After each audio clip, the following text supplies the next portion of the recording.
Assalamualaikum warahmatullahi wabarakatuh. Selamat malam ya, sahabat sebangsa dan setanah air, dimanapun kita berada. Salam toleransi. Tidak ada niat di hati kita untuk saling mengejek, saling mencaci, saling membenci, apalagi kita saudara sebangsa dan setanah air, kalaupun kita berbeda akidah. Kewajiban kami sebagai umat yang mengimani Al-Quran, yang beriman kepada Allah Subhanahu wa taala dan Rasulullah sallallahu alaihi wasallam, menyampaikan firman Allah Subhanahu wa taala, "Wa ma alaina illal balagul mubin." Kewajiban kami atas perintah Allah Subhanahu wa taala untuk menyampaikan. Terlepas dari itu, sahabat yang berbeda akidah mau menerima atau tidak, itu kita sudah lepas tanggung jawab. Tidak ada niat di hati untuk kita saling membenci. Ya, saudara, sahabat sebangsa dan setanah air, di dalam surat Al-Kahfi secara singkat dan tegas Allah Subhanahu wa taala menjelaskan tujuan Al-Quran itu diturunkan. Alhamdulillahillazi arsala ala abdihil kitaba walam yaj'alahu iwaja. Maha suci Allah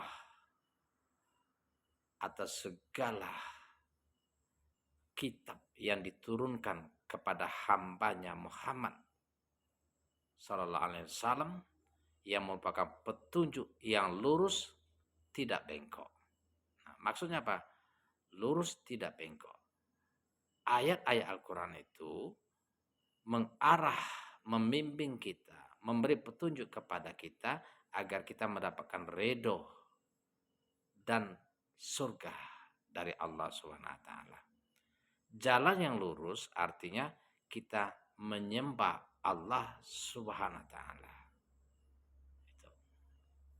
Ihdinas siratal mustaqim.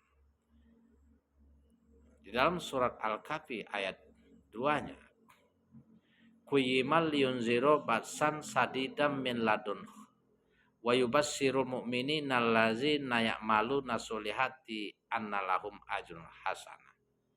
Sebagai peringatan bagi orang-orang yang tidak beriman kepada Al-Quran, kepada Allah, kepada Nabi Muhammad sallallahu alaihi wasallam, ada siksa yang pedih di sisi Allah Subhanahu wa taala. Sebaliknya, kabar gembira bagi orang yang beriman, bertakwa, mengerjakan amal soleh, di sisi Allah Subhanahu wa taala akan mendapatkan kebaikan di akhirat dan kekal di dalamnya. Jadi intinya dua ini yang paling mendasar.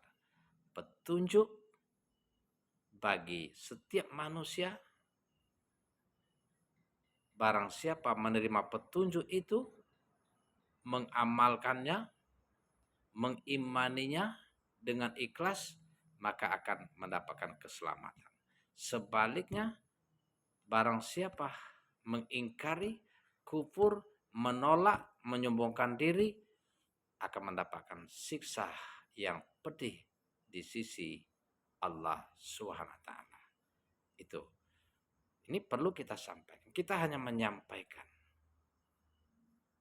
Setidaknya kita mendengar.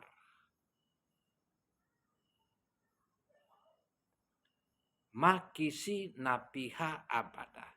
Dan nanti siksaan Allah Subhanahu wa taala itu dan kabar gembira kebaikan di akhirat, surga bagi yang beriman, neraka bagi yang kufur, maka kekal di dalamnya. Nah, ini semua dijabarkan di dalam Al-Quran secara keseluruhan. Bagaimana cara beriman kepada Allah, cara bertakwa, cara mengerjakan amal soleh, semuanya diatur, dijelaskan di dalam Al-Quran. Misalnya, bagaimana kita menjadi seorang pemimpin. Harus menjadi pemimpin yang adil, harus memimpin yang amanah, harus berlaku baik terhadap sesama kaum kerabat. Bagaimana kita harus berlaku baik kepada kedua orang tua, berbakti kepadanya, menghormati, menyayangi, memelihara, merawat, mendoakan kedua orang tua. Setelah kita taat dan beribadah kepada Allah Subhanahu wa taala, semuanya diatur. Makanya Allah Subhanahu wa taala mengutus nabi, rasulnya untuk setiap umat. Mulai dari Nabi Adam alaihissalam itu mentauhidkan Allah Esa, tiada Tuhan selain Allah. Nabi Ibrahim alaihissalam, Nabi Yunus, Nabi Yusuf, Nabi Musa alaihissalam, Nabi Zakaria, Nabi Jirji,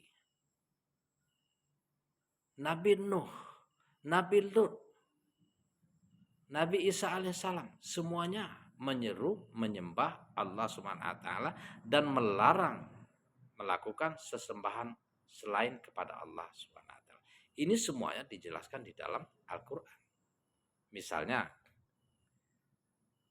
walakoda ba'asna fi kulli ummatir rusulah wa anya buduni wa anya budullah wajtanibut tawud. Sungguh kata Allah, telah aku utus rasul untuk setiap umat untuk menyembah Allah dan melarang sesembahan selain Allah. Itu sebagai contoh. Di dalam ayat lain diserukan juga oleh Allah Subhanahu wa taala. Ya bani adama imma ya'tiyannakum rusulum minkum yakusuna alaikum ayati. Pamanit taqwa wa aslaha fala khaufun alaihi walahum yazanun. Wahai anak cucu Adam, apabila datang para rasulku, utusanku kepada kalian dari kaum kalian sendiri dengan bahasa kalian sendiri menjelaskan dan membacakan kitab-kitabku, maka barang siapa beriman, bertakwa, melakukan kebaikan, maka tidak perlu ada kekhawatiran terhadap siksa dan ancaman dari Allah Subhanahu wa taala. Nah, akan tetapi kata Allah, barang siapa mengingkari, menolak, mencaci, membenci, menyombongkan diri, wallazi nakazabu bi ayatina wastakbaru anha ulaika ashabun nar hum fiha khulidun. Mereka akan dimasukkan ke dalam neraka dan kekal di dalamnya. Sebaliknya, wallazina amanu wa amilus solihati sanudkhiluhum jannatin tajri min tahtihal anharu khalidina biha abada. Barang siapa beriman, mengerjakan amal soleh, mereka akan dimasukkan ke dalam surga yang indah dan kekal di dalamnya. Mungkin hanya itu sebagai penyampaian dari saya. Lebih dan kurang saya mohon maaf ya. Mudah-mudahan bisa menjadi motivasi kita untuk sama-sama belajar. Assalamualaikum warahmatullahi wabarakatuh. Selamat malam.